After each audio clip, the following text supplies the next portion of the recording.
আমরা যে টি শার্টটা পরি জানেন কি সেটারও একটা নিজস্ব পাসপোর্ট আছে। হ্যাঁ, একদম তাই। এটা কিন্তু এমনি এমনি আমাদের কাছে এসে পৌঁছায় না। শুল্ক, শিপিং রুট আর বড় বড় সব সিদ্ধান্তের এক বিশাল জটিল দুনিয়া পাড়ি দিয়ে আসে।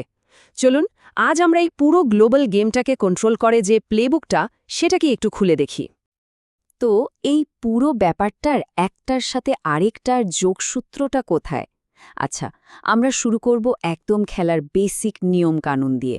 তারপর দেখব হঠাৎ একটা ধাক্কা এসে যখন সবকিছু ওলটপালট করে দেয় তখন ঠিক কি হয়। আমরা নতুন সুযোগের খোঁজ করব, দেখব কি কি চ্যালেঞ্জ সামনে আসে, আর সবশেষে পুরো পাজলটা একসাথে মেলাতে চেষ্টা করব একজন ক্রেতার মনস্তত্ত্ব বোঝার মাধ্যমে। সীমান্ত পেরোনো প্রত্যেকটা পণ্য আসলে একটা বিশাল গ্লোবাল গেমের অংশ। আর যে কোনো খেলার মতোই এখানেও নিয়ম কানুন না জানলে জেতাটা কিন্তু প্রায় অসম্ভব। এই নিয়মগুলোই ঠিক করে দেয় প্রত্যেকটা চালানের ভাগ্য কি হবে। ধরুন মাঝ সমুদ্রে একটা পণ্যের কন্টেইনার হারিয়ে গেল। এখন প্রশ্ন হলো এর দায় কে নেবে, বিলটা কে দেবে? উত্তরটা কিন্তু মোটেও সহজ না। এর সমাধান লুকিয়ে আছে মাত্র ৩টা অক্ষরের একটা ছোট্ট শব্দের মধ্যে, যার উপর মিলিয়ন মিলিয়ন ডলার নির্ভর করতে পারে। এই নিয়মগুলোকেই বলা হয় ইনকোটার্মস। ব্যাপারটা অনেকটা এরকম যে এটা হলো বাণিজ্যের একটা ইউনিভার্সাল ল্যাঙ্গুয়েজ। সারা বিশ্বে প্রায় ৪৫ মিলিয়ন কোম্পানি এই ১১টা শর্তের ওপর ভরসা করে চলে, যাতে বিক্রেতা বা ক্রেতা পৃথিবীর যে প্রান্তেই থাকুক না কেন তারা যেন একই ভাষায় কথা বলতে পারে। এই পয়েন্টটাতেই কিন্তু ঝুঁকির আসল হাতবদলটা হয়। যেমন ধরুন সিআইএফ পদ্ধতিতে। এখানে বিক্রেতা পণ্যের খরচ, বীমা, মাল পৌঁছানো পর্যন্ত সবকিছু সামলায়। ক্রেতার জন্য এটা বেশ সুবিধাজনক, কিন্তু হ্যাঁ, এই সুবিধার জন্য একটু বেশি দামও দিতে হয়। আর অন্যদিকে আছে এফওবি। এখানে পণ্যটা জাহাজে তোলার সাথে সাথেই সব দায়িত্ব ক্রেতার ঘাড়ে চলে আসে। এতে ক্রেতার হাতে কন্ট্রোল বেশি থাকে আর খরচও প্রায় কিছুটা কম হয়। তো এই দুটোর মধ্যে কোনটা বেছে নেওয়া হচ্ছে তার উপরেই কিন্তু নির্ভর করে পুরো খেলার কন্ট্রোলটা কার হাতে থাকবে। কিন্তু ভাবুন তো, কি হবে যদি হঠাৎ করে কিছু নতুন শক্তিশালী নিয়মের কারণে খেলার পুরো বোর্ডটাই নাটকীয়ভাবে পাল্টে যায়? সময়টা ধরুন ২০২৫ সাল। আমেরিকার ট্রেড পলিসিতে হঠাৎ একটা বড় পরিবর্তন আসলো, আর তার ধাক্কায় বিশ্ব অর্থনীতিতে রীতিমতো ঝড় উঠে গেল। আর বিশ্বের অন্যতম বড় পোশাক রপ্তানিকারক দেশ বাংলাদেশের জন্য এটা একটা বিরাট সংকট। এটা শুধু একটা পলিসি চেঞ্জ না, এটা কয়েক দশক ধরে গড়ে ওঠা দেশের অর্থনৈতিক পরিকল্পনার জন্য একটা সরাসরি হুমকি।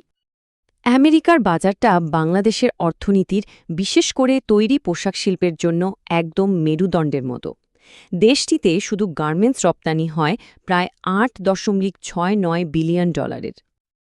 একটু ভেবে দেখুন, বাংলাদেশ সারা বিশ্বে মোট যা কিছু রপ্তানি করে তার প্রায় 1/5 যায় শুধু একটা দেশে, আমেরিকায়। এটা কেবল নির্ভরতা না, রাজনৈতিক পরিস্থিতি বদলে গেলে এটাই কিন্তু একটা বিশাল বড় দুর্বলতা হয়ে দাঁড়ায়। আর ঠিক তখনই কিছু বাংলাদেশি পণ্যের ওপর ৩৭% পর্যন্ত নতুন শুল্ক বা ট্যারিফ চাপিয়ে দেওয়া হলো।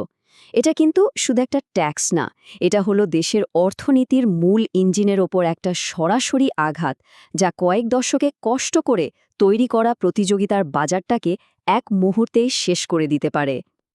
তো এই রকম একটা অনিশ্চিত পরিস্থিতিতে বাংলাদেশের রপ্তানিকারক আর পলিসি মেকাররা খুব দ্রুত নতুন আনট্যাপড বা আনএক্সপ্লোরড বাজারের খোঁজ শুরু করলেন। এই চার্টটা দেখলেই কিন্তু একটা জিনিস পরিষ্কার বোঝা যায়। একদিকে যেমন একটা ঝুঁকি আছে, তেমনি আরেকদিকে একটা বিশাল সুযোগও কিন্তু লুকিয়ে আছে। দেখুন, যেখানে ৮০% রপ্তানি হয় আমেরিকা আর ইউরোপের মতো প্রায় স্যাচুরেটেড বাজারে, সেখানে ল্যাটিন আমেরিকার মতো এত বড় একটা অঞ্চলের শেয়ার ৫%-রও কম। এটা বলতে গেলে প্রায় একটা আনএক্সপ্লোরড টেরিটরি। আর এটা কিন্তু শুধু একটা ব্যাকআপ প্ল্যান না, এটা একটা পোটেনশিয়াল সোনার খনি। ল্যাটিন আমেরিকায় রয়েছে ৬৫০ মিলিয়নেরও বেশি কনজিউমার, একটা কালেকটিভ জিডিপি যা $৫.৭ ট্রিলিয়ন বেশি। আর সবচেয়ে বড় কথা হলো এখানকার মিডল ক্লাস খুব দ্রুত বাড়ছে, যাদের সাশ্রয়ী মূল্যের ভালো পণ্যের চাহিদা প্রচুর।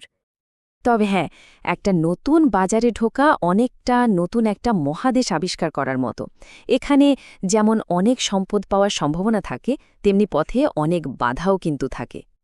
বাংলাদেশকে এখানে কিন্তু বেশ কঠিন প্রতিযোগিতার মুখে পড়তে হচ্ছে। লড়তে হবে চীন বা ভিয়েতনামের মতো বড় প্লেয়ারদের সাথে, যাদের সাপ্লাই চেইন অলরেডি খুব শক্তিশালী। আর সবচেয়ে বড় কথা, তাদের ফ্রি ট্রেড এগ্রিমেন্ট বা এফটিএ করা আছে। এই এফটিএর জন্য তারা প্রায় কোনো ট্যাক্স ছাড়াই পণ্য বিক্রি করতে পারে। এটা এমন একটা বড় অ্যাডভান্টেজ যা বাংলাদেশের এই মুহূর্তে নেই। আর সমস্যাগুলো এখানেই শেষ না। সরাসরি কোনো শিপিং রুট নেই, খরচ এক ধাক্কায় ২০-৩০% বেড়ে গেল। ফ্রি ট্রেড অ্যাগ্রিমেন্ট নেই, তার জন্য গুনতে হবে আরও ১০-৩৫% ট্যারিফ। এর সাথে তো ভাষার বাধা আর প্রত্যেক দেশের আলাদা আলাদা জটিল নিয়মকানুন আছে।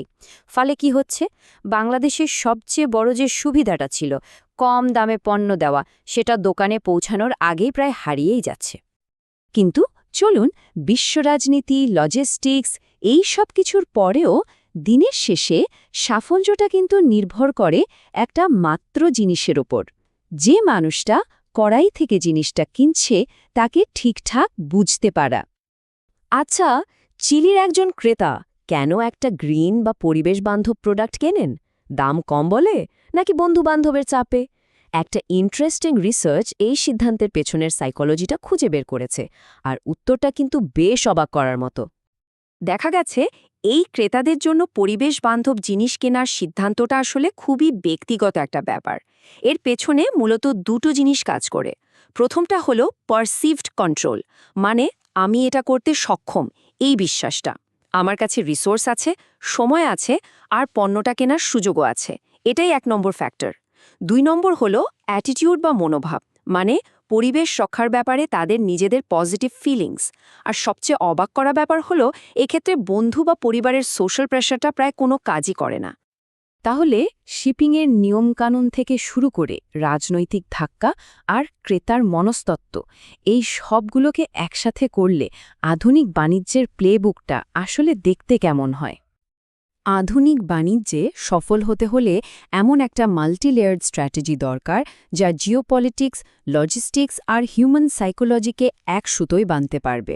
আজকের দিনে শুধু একটা ভালো প্রোডাক্ট তৈরি করলেই চলে না, পুরো সিস্টেমটাকেই বুঝতে হয়। ঢাকার একটা ফ্যাক্টরি থেকে সান্তিয়াগোর একটা শপিং কার্ট পর্যন্ত, এই যে পুরো জার্নিটা, এটা একটাই জিনিস প্রমাণ করে, এখানে সবকিছুই একটার সাথে আরেকটা কানেক্টেড।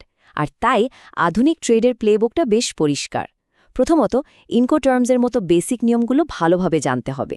দ্বিতীয়ত, বাজারকে ডাইভার্সিফাই করতে হবে, যাতে কোনো একটা রাজনৈতিক ধাক্কায় সবকিছু ভেঙে না পড়ে। তৃতীয়ত, লজিস্টিক্স আর ডিপ্লোম্যাটিক বাধাগুলো, যেমন এফটিএ, এগুলো নিয়েও আগে থেকেই কাজ করতে হবে। আর সবশেষে, ক্রেতারা শুধু কি কিনছে তা নয়, বরং তারা কেন কিনছে সেই গভীরের সাইকোলজিটা বুঝতে হবে। এই গল্পটা কিন্তু শুধু বাংলাদেশ বা চিলির নয়, এটা আসলে আজকের এই গ্লোবাল কমার্সের উত্তাল সমুদ্রে টিকে থাকার জন্য যে কোনো বিজনেসের জন্যই একটা লেসন। আর এই পুরো আলোচনাটা আমাদের একটা খুব জরুরি প্রশ্নের সামনে এনে দাঁড় করায়।